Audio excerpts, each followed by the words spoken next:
Lieutenant General Robert E. Schmidle, Jr. is the Deputy Commander, U.S. Cyber Command. I can't think of a more appropriate start for a conference on joint warfighting, given the acknowledgement of cyberspace as a warfighting domain and what we all acknowledge is a rapidly growing threat in the cyberspace. General Schmidle is a naval aviator. He has flown F-4 and FA-18 aircraft, has commanded at every level up to the Commanding General 1st Marine Aircraft Wing. He's also had a number of staff assignments that I think give him an excellent kind of big picture perspective to share with us.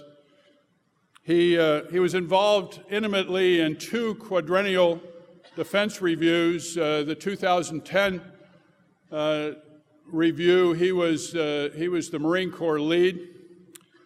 He's also been the Deputy Director in J8 on the Joint Staff, and he's been the Military Secretary for 2 commandants of the Coast Guard. So I think it would be fair to say that he's got a kind of a global perspective on what's going on in the Department of Defense.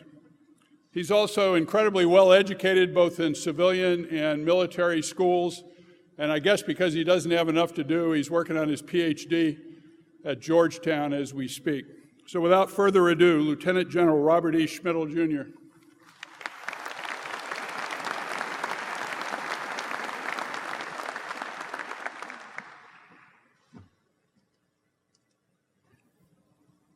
I think I have the right uniform on this morning. Now they've got me mic'd up. Can you hear me okay? I guess they didn't figure I could stand still long enough, so they wanted to put this portable mic on me. But thank you all very much for the opportunity to speak to you this morning. What I'm going to talk to you about is what Cyber Command is doing today, what Cyber Command views as sort of the way forward in cyberspace, and how we sort of view the operational domain of cyberspace, and some of the challenges that are therein, and how we would intend to address those challenges. So I think we'll go ahead and they tell me there's a pedal up here to change these slides, but that's like a lot of moving parts this morning, so I'm probably just going to say next slide if you all don't mind. So to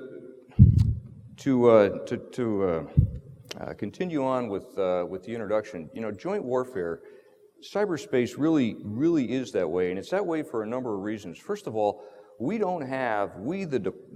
United States writ large, none of the services have the capacity that we need in order to be able to do the things that we're trying to do in cyberspace, nor do we have the skill sets that are required. So as we in Cyber Command are joining our components together, and we have 4 components from each of the 4 services, or the 4 services, and we also have a Coast Guard component which we're standing up. We take all of those folks together, and as we start to do things, to do operational planning, to do the defense of our networks, to do the operations of our networks, it's very, very difficult for any one organization to have all the capacity that they need to do that. So inherently, it is that way. It is joint. The other part of this is the scope of what we do. The scope and scale of what goes on in the world of cyber is something that still it still fascinates me, just how much of a view we have of the world, as it were. I came here last August, and it's a bit different than operating in a running, for instance, an air wing and flying fighters. But it's operationally, it's kind of going in the same direction, and we are trying to operationalize, if you will, the space that is in cyberspace. The last thing you see on there that talks about authorities is there is no single organization amongst our services that has all of the authorities that they would require, because the authorities that we get generally aren't something that is intrinsic to any particular organization. The authorities are either in terms of policy or in terms of legislation, and they cover the whole gamut of things that we do in Cyber Command, in this joint command. So So the notion that you could take and have, you know, kind of an individual service effort in cyberspace is one that is not particularly compelling, which is not to say that the services don't have unique capabilities and unique training focuses in what they do, and that they have to train and equip in their Title X mission the forces that we need for cyberspace, but to operate in cyber. But effectively, it is a very joint by its nature. There's just no other way to riddle it in any other way but that. So if you go to the next slide, please. So I thought that since I was coming down here today and you wanted me to talk about, or that the theme of this was joint and coalition warfare, I thought I'd talk for a little bit about coalition warfare as well. And Scott, hit the next slide. See if the Afghanistan comes back on this thing. Ah, there it goes. Okay, so coalition networks are, in my opinion, the way we are moving. And that's because the combatant commanders, the geographical combatant commanders, are demanding that. That's the way they're fighting wars these days. We're not fighting them as a single country. We're fighting them in part of a coalition. So if you're going to have a coalition, you're going to have coalition networks.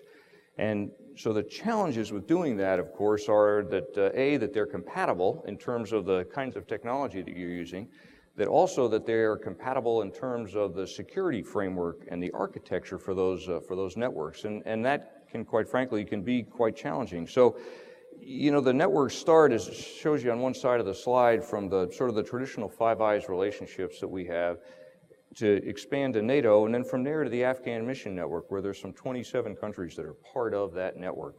So the question becomes, how do we architect those networks so that they can be inclusive, so that they can support what the combatant commanders need in terms of information sharing, and also in terms of the security that needs to be inherent in those things. And I would suggest that one of the ways that you might think about doing that is that if you're going to join a coalition network, as part of that network, that there are some sort of business rules. There's some behaviors that are expected of the people that belong to that network, and in exchange for that, for having that or for abiding by those sort of principles, you would have access to the information sharing that is available in that network. And as you can see on the slide here, you know, we talk about this common operational environment, about the notion of early warning, but more about the cooperation in both intelligence and technology, which we just mentioned, and in doctrinal development. And that's one of the areas that I think really is someplace that we've not spent as much attention on as we are going to in the future, which is the development of joint and coalition doctrine to govern how we're going to operate in cyberspace. So clearly we're heading towards more coalition networks. We have, again, the Afghan mission network that stood up now, and the other regional combatant commanders are also talking about doing the same thing. So there's a challenge that awaits us out there, and again, it's not just technological, it's cultural, and it has to do with the security of those networks as well. If you go to the next slide, Scott. Try the next one, see what happens. So I just wanted to tell you for a minute about how we got here, how Cyber Command got here. So again, you know, we sort of set the stage that cyberspace and operating in cyberspace truly is a joint evolution. It truly is joint operations, and more accurately, it's coalition operations. So Cyber Command, as those of you that I'm sure have read Secretary Lynn's article that was in Foreign Affairs, he talked about the discovery in 2008 of malware in some of our networks, to include some of our classified networks. So it was in the response to that evolution that was called Buckshot Yankee that it became apparent that we had the defense and the offense, if you will, to simplify it, in separate places. Not only separate places geographically, but in separate organizations and in separate entities. And one of the things that we think could have made our reaction to that evolution even more timely is if we had those two things together. You know, you wouldn't think to walk into for instance, into a brigade level TOC, let's say, and find that the guys doing offense are over on this side of the tent and the folks doing defense are either in that side of the tent or in another tent altogether. It just would never occur to you to do things that way. So I think that as we looked at how we were going to operate in cyberspace, that was sort of the genesis for Cyber Command. We are a sub-unified command under STRATCOM, Strategic Command, and we have a General Keith Alexander, a 4-star general, is the commander of Cyber Command. We have three, as you can see on there, three main lines of operations, the things that we do day to day. We operate the GIG, the Global Information Grid. We defend it, and we are prepared to conduct offensive operations if the president so desires. So day to day, we spend a lot of our time on the first two of these things. We spend a lot of time sort of managing the gig and operating the gig, controlling the bandwidth and things that have to do with the gig, and realize that the global information grid is just the .mil domain, the .mil networks. That's the only place that Cybercom has any authorities to operate. And in terms of defending, you know, the line between the defense and the offensive piece is actually pretty thin. And you know, Vince Lombardi probably had it closer to right than we may have realized at the time. So we'll talk a little bit more about the defense later on. But that's just sort of, I just wanted to set the stage for you about what Cybercom is. We are headquartered at Fort Meade, Maryland. We are co-located up there with NSA. And because of the technological things and the queuing and the cryptologic enterprise that NSA has that enables Cyber Command to do its mission, they're really inextricably tied together. So, next slide, please. So how did we get to where we are in terms of the threat? So back in the early to mid-90s, when the internet begins to really come alive here, the biggest thing that we see at that point is exploitation. In terms of the threat, we see people that are into networks that are exploiting information, that are downloading files and pulling data, not just from the United States government, but from everywhere, quite frankly, ranging from commercial enterprises, as I'm sure most of you are well aware, to clear defense contractors, to just across the board. The threat, as it evolves into the late 90s and early into the 2000 phase, we begin into this century, we begin to see more disruption. We begin to see things that are denial of service attacks. So the threat is sort of evolved from kind of getting in there and just downloading things now to actually actively disrupting things, whether they're denial of service disruptions or whether they're disruptions of another kind in some way, shape, or form of the workings of the internet. Well, the last thing that we are seeing now is perhaps I would suppose probably the most disturbing thing, is that we are seeing the beginnings of the development of destructive tools of software, if you will, that has no purpose except to cause destruction of databases or physical destruction. And so that's the sort of the dangerous trend, if you will, in the way the threat has evolved. Now, it's not to say that there's not a lot of exploitation going on today. There's a tremendous amount of exploitation. There are other folks in the world that are very, very active in the networks that are here in the United States and that are part of not only the government but other places and attempting to exfiltrate information. So, but that's kind of the way we've seen this evolving. If you go to the next slide, please. So here's an example of disruption. There's a couple of interesting things about this particular example. When the Russians went into Georgia a couple of years ago, there were a few things on there that were of interest. The first thing is that coincidentally there was a large number of denial of service attacks into the Georgian Ministry of Defense, and no one has ever claimed responsibility for that, obviously, and clearly there would be no tie between that and the military activity on the ground. But just suppose that it coincidentally happened that way, that you saw denial of service attacks that were connected to conventional operations. And so if you think about what that portends, what, in my opinion at least, what that does portend is that the future of military activities, conventional military ground maneuver activities, are going to have some kind of cyber play connected, whether tactically or operationally, to what's happening. And you saw the first time that you saw those things kind of come together. Very aggressive attacks against the Ministry of Defense. A lot of it was done by what are referred to as hacktivists. They were patriotic folks that decided that they needed to do something against the country of Georgia. There were websites that were easily available where you could go in there and kind of pick and choose what you wanted to do in terms of disruptive attacks. So, But that was the first time that we'd seen that integration, and something that I think is you're going to probably see more of in the future. Next slide, please. So here's an example. Now, this was not caused by malicious behavior, but the way it was caused is really interesting to take a look at.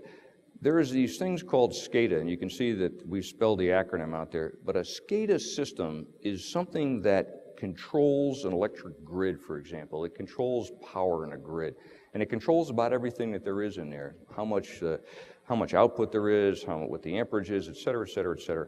It runs all of those systems. Well, those SCADA systems are manufactured by about a dozen or so, and there's probably 3 or 4 major companies in the world that manufacture them. They are all connected into the internet. Why? Because the companies want to be able to push software patches and other things into these networks, so they're connected. Any place there is a connection to the internet is a vulnerability. What happened in this particular case is that there was one of the turbines in this power facility was what in our parlance would be, it had a non-RFI tag hanging on it. It wasn't ready for issue. It wasn't ready to operate. But the controller who was operating the facility remotely didn't realize that. So when they powered this thing up, he powered up the turbine, and the problem was that the reason that the thing was not operable was because the governor on the turbine itself was inoperative, which meant that the turbine was going to spin and it was never going to be governed to a certain RPM. So what happened is they turn the thing on, it starts to spin up, and as it exceeds the limit at which it is supposed to spin, it begins to tumble and turn, and then eventually just comes off the rails. And what you see on the right side of the screen there is what happened when all of the blades, these molten hot blades from this turbine, blasted out into this facility, and there were 72 or 3 people that were killed in this incident. Now, it's easy enough to see how that kind of a mistake or that kind of an accident could very easily be caused by somebody that was being malicious. Because if you had access into the internet, you had access into that SCADA system, it's not beyond the pale to imagine that you could have affected it in the same way. So it's, again, the destructive capabilities that either come from software that has that built into it or from the accesses that allow you to get into a system to alter the controls, if you will, that operate that system is one of the things that we are clearly moving towards. And while there may be military applicability for this, it also is a tremendous vulnerability to us in terms of defending our own systems and our own networks. Most of the power systems in this country, almost all of them, are run by SCADA networks, and they're all connected back into the internet. So you can just imagine what kind of vulnerabilities potentially are out there. Next slide. So how does Cyber Command, when we look at this threat, and when we're told, okay, this is the threat against the .mil networks in our case specifically, how is it that we go about trying to address this and to sort of set the stage for this thing? So you see the first notion there is treating cyber as an operational domain, and we'll talk a little bit more about that in a minute. The notion of employing an active defense, as I said before, that, Lombardi was right, the best defense is a good offense. And, if you look at the history of warfare, it's just absolutely replete with failures of static defenses. So we believe that you can't have a static defense where you just have sensors out there and you wait for things to come into them.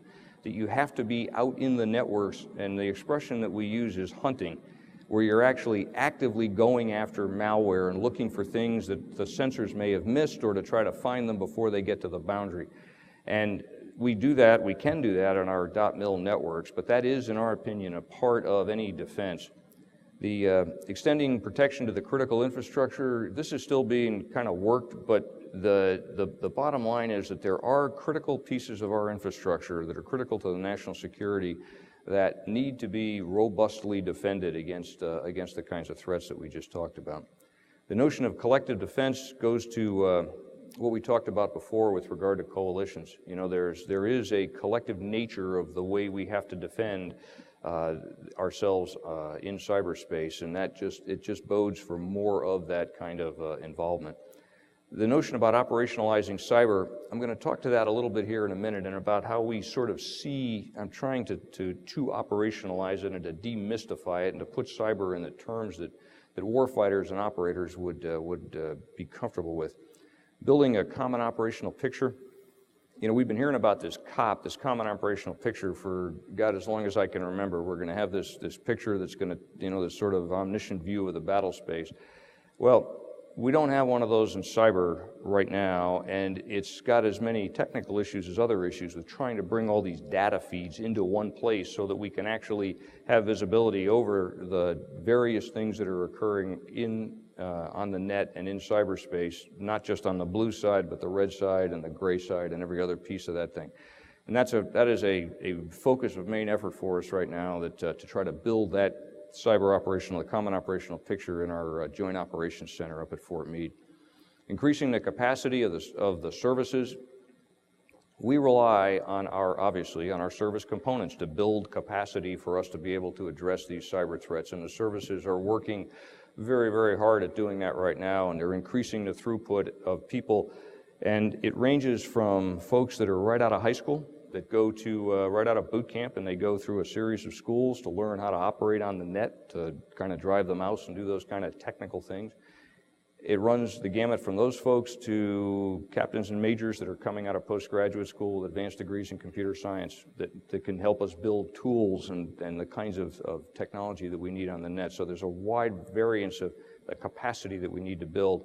And an authorities framework, the authorities in this case are, some of them are very clearly delineated, some of them not so much so. The notion too that if you're going to respond to an attack at quote net speed, that you have to have almost sort of prepackaged authorities like you would for an O plan, an operational plan, that would allow you to do certain things without having to go back through a chain and request it real time, if you could have done that prior to that, in order to be able to operate at the speed at which we think we need to be able to stem some kind of an attack. And you can see the doctrine piece that sort of ties everything together that I talked about before. Next slide, please. So in terms of defending against a threat, this is where our focus is today. This is the kind of things that we look at, this notion about defensible systems, hardening existing networks. Some of that is this culture and practices. You know, at the end of the day, the entity that is still responsible for most of the issues that we have on the net is the operators. It's us. You know, whether you're accidentally moving a thumb drive from one side to another, or whether you're intentionally downloading something that you shouldn't be, or accessing something that you shouldn't be. So there's a lot of technology that we're putting in place to help mitigate that. But and the other thing that we talk about when we talk about hardening is simple things like loading the antivirus software. You'd be surprised at how much of that just doesn't happen. And so this sensing and hunting within the networks, we talked about that before, and hunting is a good metaphor for that. If you can just imagine being out in the networks looking for malware.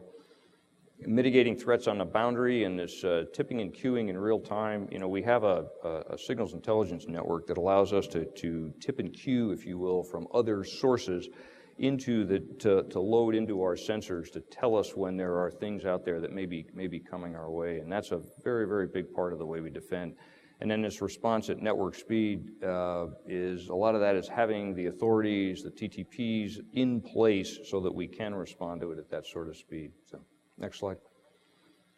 So what's this thing about maneuvering in a new domain?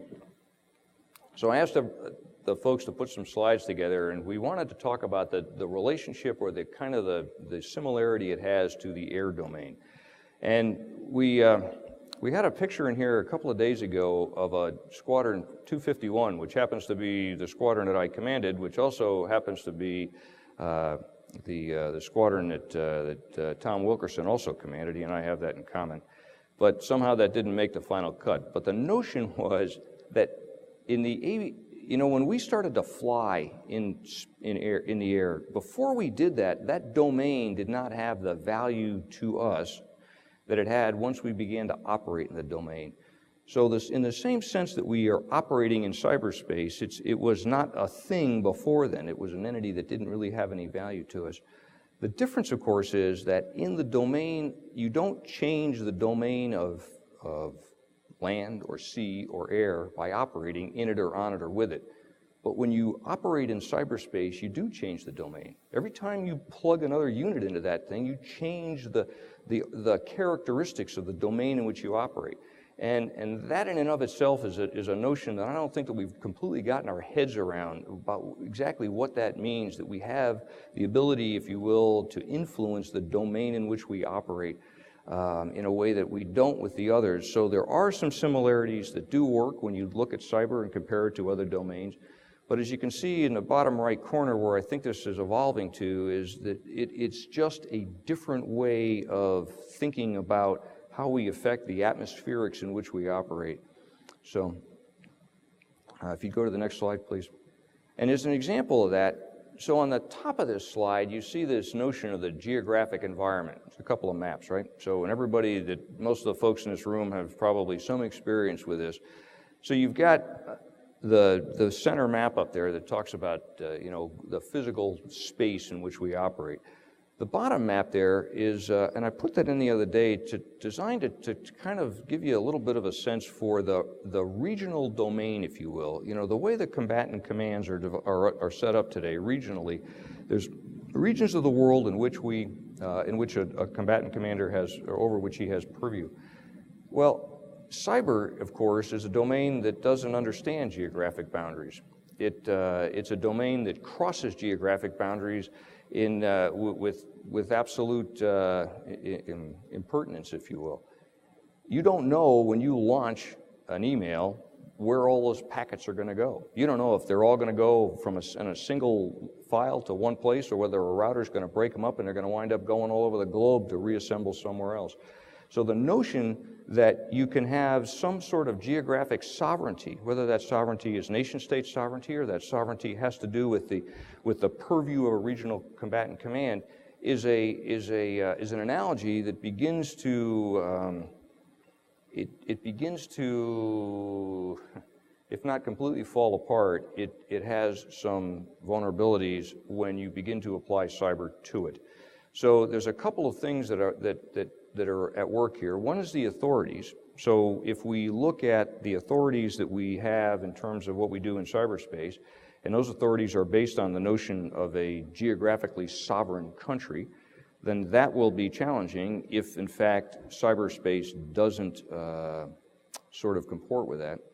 And the other part of this is, in terms of the way we've geographically divided the globe, the geographical combatant commanders and what they do in cyberspace is an area that we are spending a lot of time with them on, and trying to ascertain at what level those effects, those cyber effects, should be regionalized as opposed to, let's say, controlled more globally, because of the reach, not just of the effect and what could happen when you do something in cyberspace, and that effect could be worldwide in seconds.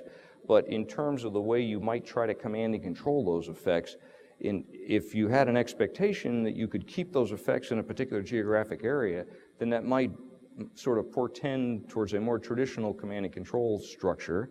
But if you were not sure that you could keep those effects in a particular geographic area, then you might want to be thinking about a different way to do this.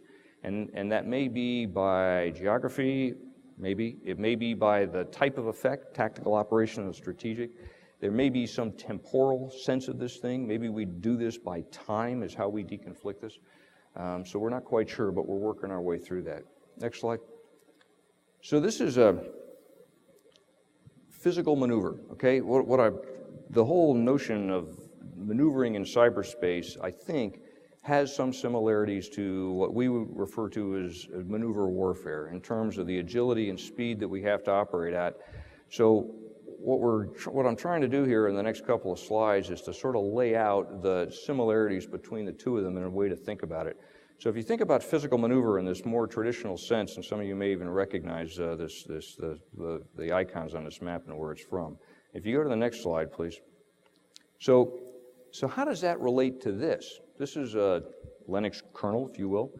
This is the cyber map. This is not the physical map. So how do we apply the concept of maneuver into that environment that you're looking at right there?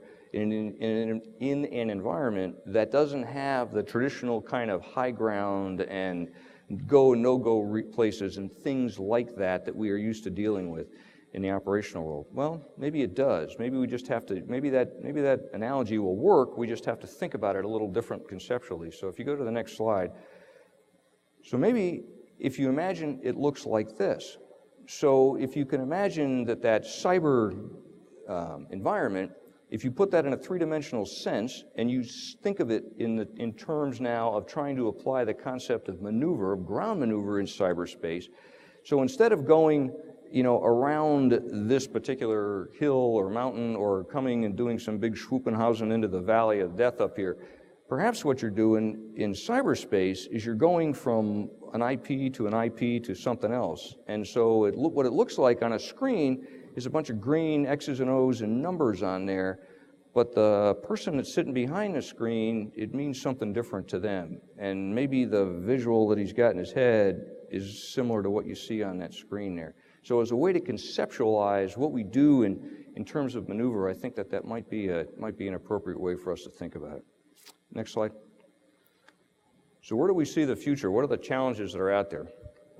Well, the first thing you see in the middle of the chart is the accelerating rate of change. This Moore's Law is in fact alive and well, and we continue to either reap the benefits or not of that. But it's accelerating very quickly. We often talk about riding this winds of change, if you will, instead of trying to fight it. That's a thing that's much more easily said than done. I don't know if people know how to, quote, ride the winds of change, but it is accelerating at a tremendous rate. The mobile computing piece that's coming in now. You just saw the big thing the other day that was in the news and the open press about the iPhone and about the GPS in the iPhone and about the fact that, when you open up your iPhone and you get this little map and you want to go from here to there and you type something in and it tells you, hey, this is great, here's where we're going. And you go, wow, this is really cool. Well, it is really cool. The other side of that is, in order to do that, there's a GPS in that phone. And somebody, in fact, knows where that phone is. Whether that somebody knows where you are is another thing, but they certainly might know where that phone is. So as we go into a more mobile computing environment, what does that mean to us in terms of security, in terms of our networks? Are we going to get to the point where we can put classified networks into mobile computing? We think so, and we're working on that right now. But how mobile computing and how that whole thing evolves and the way we transition from networks and systems that are geographic tied to brick and mortar places is a dynamic that we continue to look at. This notion of ubiquitous encryption, they had to use one multi-syllabic word in this thing, that AOs can't resist putting a brief together without one. So we got it, it's ubiquitous. The important thing here is that commercial encryption today is very, very good at some of it, and it's readily available. So as encryption becomes more available, and as it becomes more and more efficient and effective, that has some challenges, because if someone was trying to encrypt something so that you couldn't read it, but you were very interested in knowing what was in there for some national security reason, then you might be challenged by the notion that encryption is sort of everywhere. So it's just another thing we find that, and you read this in the open press, that a lot of the criminal types that are operating on networks are very, very good at encrypting things. The key terrain and the command and control, that's just a snapshot from 3 years ago of all the denial of service attacks that occurred in one year, and it just spread all over the globe. And it's just meant to show you that there were an awful lot of them. They're very, very common, and you've seen recently the issues that Sony's had with their PlayStation, with people getting into those things. I mean, this is just kind of what we're living with right now. So we just have to, I think, internalize the fact that this is not an anomaly anymore. It's the way things are. And if you think that it is just the way things are, then maybe you'd be tempted to develop defensive measures against that were more in line with the way things are and the way we do things day to day. I mean, we're all guilty of it. Every time you get a new software update on your machine, it takes a while to load it, et cetera, et cetera, et cetera, and especially with the antivirus stuff. So I mean, it's just little things like that. The migration ASA thing, not to dwell on it, but clearly that is where the great majority of the growth in computer expertise is these days. And there are some challenges associated with that we just need to kind of think through in the United States. Because of our size, we're not ever going to be able to compete capacity-wise, so we are going to need to continue to develop and to leverage our advances in technology. And as you all know, they are many, and we are a very, very advanced technological country. We've got a tremendous capacity for doing that, and I think that is one of the things we need to do in the future, is to continue to lean harder and harder and more on that technical capacity to make up for some of the just general capacity issues that other people are ultimately going to be able to transcend or pass us on. So, next slide. So the last thing, if I could leave you with this, we tried to put everybody's logo that we could on here. This really is a team sport in the sense that we talked about at the beginning, that it's a coalition, it's a joint, the way that we operate, this notion of shared situational awareness. With that comes an obligation to abide by the protocols and the rules of the organization or the network into which you are a part and with which you're sharing. This agile tipping and queuing, knowing when things are coming and what's out there. The integration of offensive and defensive capabilities, like we said, that is what sort of was the genesis for the birth of Cyber Command. And those two things are just inextricably linked in a way that is, I don't know that we've completely internalized it, because for many years we had small pockets of offense and defense around, and trying to bring them together and trying to get people to think the same way, that it's a flow, it's a spectrum. You don't just defend and then attack, you do them simultaneously. And and the last thing about this synchronizing command and control, and again, this is not just across the Department of Defense, it's across the allies and our coalition partners. Again, Cyber Command's role in this thing, we are focused on the .mil networks. That's our domain, if you will. That's where we have the authorities to operate. And so in doing that, we obviously reach out to the services, but also to the other folks in the U.S. government, across the whole of government, that have equities in what goes on in the .mil networks, and with our partners as well, as we build more coalition networks in the future, and make them defensible so that we can share information, so that the regional combatant commanders can conduct warfighting the way they need to across those coalition networks, but that they are defensible, and that we are able to, with some level of confidence, tell them that those networks are in fact secure and defensible. So, at any rate, those are my comments for this morning. I hope just to give you a bit of an insight into what we do in Cyber Command and the way we view cyberspace writ large in terms of joint and coalition warfighting. And I don't know if I'm supposed to take questions, or would you like me to do that, Tom? Okay. Okay? I'm happy to take a question if it's not too hard. Go ahead.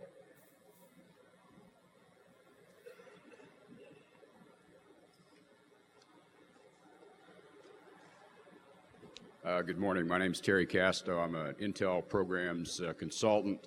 I hope the audience absorbed the urgency of the message that I think you gave us this morning. We have a huge vulnerability because of our whole way of life riding on the IT infrastructure that's so vulnerable to cyber attacks, and we have a growing threat across the world with increasing capabilities. If you had 3 things that you could do if you were in charge of the world, right? What would you do to try to move the ball forward?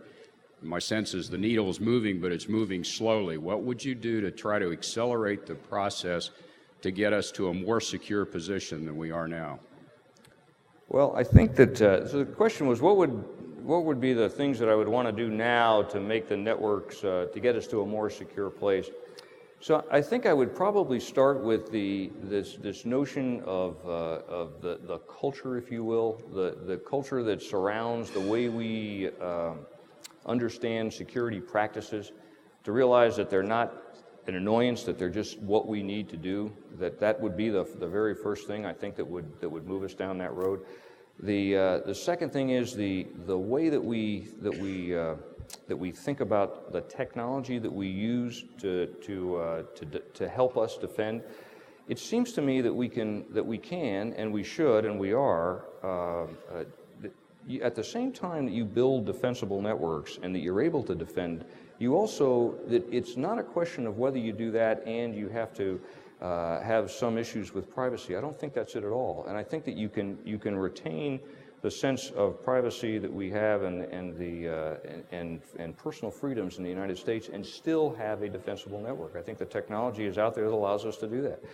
And the last piece would probably be to have us take a look at the authorities that we have to operate in cyberspace and the way that we look at the adversaries, realizing that there is a time issue here that in order for us to operate against some sort of an intrusion that is, even though our decision cycle, depending on where you are, down here, you know, in a squadron it might run in hours, in Washington it might run in days or weeks, but the decision cycle is not right now at the same pace that the issues are with the intrusions in the network. So I think that that's probably would be the last thing that I would probably take a look at. That's a great question, thanks. Building on the authorities question, Lynn Wells, National Defense University. Some have talked about defense support of civil authorities or related types of authorities to allow Cyber Command, NSA to support the Department of Homeland Security and other whole-of-government, whole-of-nation approaches. What do you see as the authorities' issues in this whole-of-government approach right now? Well, thanks for the question, Len. I knew you'd ask me something that was hard. Okay, so we are working very closely with the Department of Homeland Security, who has the mission to protect the .gov and networks here in the United States, and we are working very closely with them to try to understand where the line, if there is a line, between what we do to support them and what they do in terms of reacting to events. And so we have, what we are trying to do with them right now, with the Department of Homeland Security, is to work on the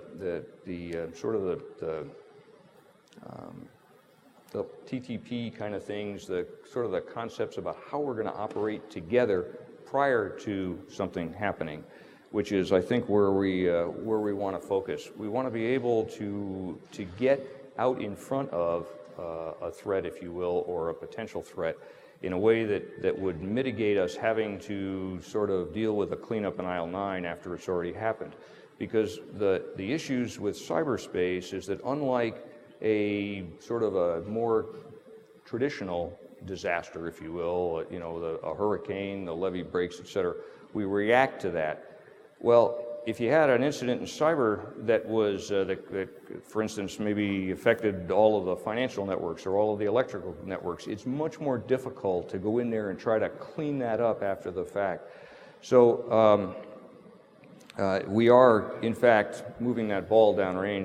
As a matter of fact, when I get back this afternoon, we have a series of meetings on where we're going with that, with us and DHS in terms of the MOU. So it's a great question, and it is clearly one that is of great importance to the nation, that we leverage the capabilities that we have with all of the whole of government to be able to react to a cyber event or to mitigate it, keep it from ever happening. So easier said than done, but we're working on it. So. Greetings, General. My name is Jeffrey Damon Capella. I'm a U.S. Army veteran, attendee of Georgetown University, and a graduate of Syracuse University.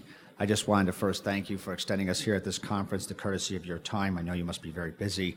That said, I wanted to touch upon one of the issues you brought up, which is the collective relationship or collective security approaches that we're trying to adopt.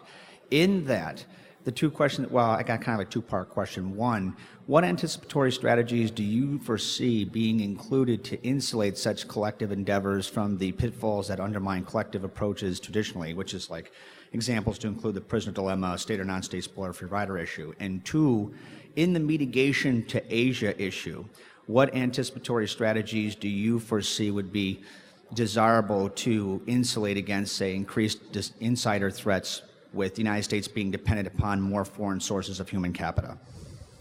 Okay, I'll take the second one first, which had to do with the migration to Asia and the issue of insider threats and what we would propose to do to mitigate that.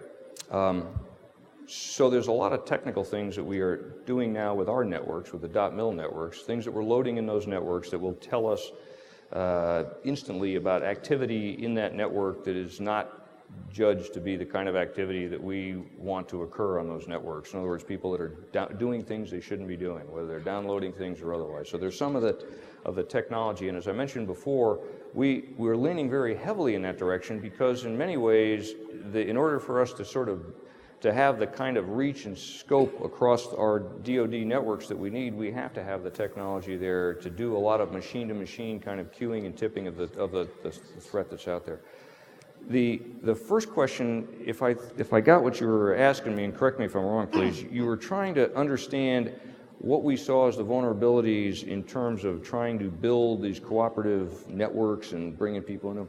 I mean, it's a great question, and you're into the heart of this whole thing, which is if you're going to share that kind of information with other people, is there a vulnerability? You bet there is. So I think that maybe the way to go about doing this is to say, if you want to join this network, if you want this information, then you're going to have to abide by these standards of conduct.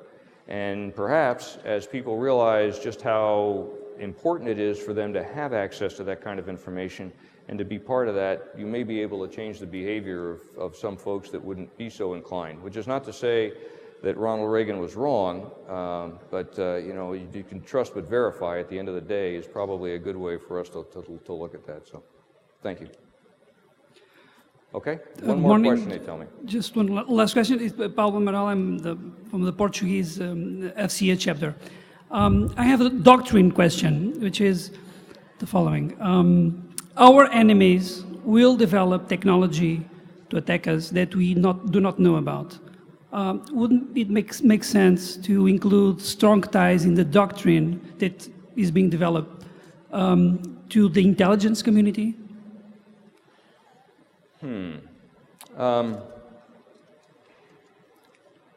Okay, let me see if I understood what you were just asking me. You were asking me about doctrine and about the intelligence community, and specifically, it's difficult for me to hear among the din in the background. Can you run that by me again? The idea is the following. Our enemies are developing these new technologies, and we may know about the way we can attack by developing offense operations, of course. But they may come up with new things that we do not really know about. And the intelligence community may be able to be more effective learning on what they are really doing to attack us before they do, because the zero-day exploits and zero-day attacks are really dangerous. Okay, I think I got it now. I think your point is a great one. If I understood it, you were saying that we really need to make sure we leverage the intelligence community and what they have to offer. And that is exactly why United States Cyber Command is co-located with NSA. And it's exactly why we have a shared common commander between NSA and Cyber Command, so that we can, in fact, leverage what the intelligence community knows about the threat, about what's out there, about what's coming, in a way that is timely and real time, so that we can be able to either react or mitigate that threat. So it's an excellent question, and it clearly is. If you saw, everything I was talking about this morning was really all about intelligence-driven operations. I mean, those two things are becoming more and more. Those two disciplines are coming together more and more, especially in the world of cyber, and it's sometimes difficult to tell one from the other.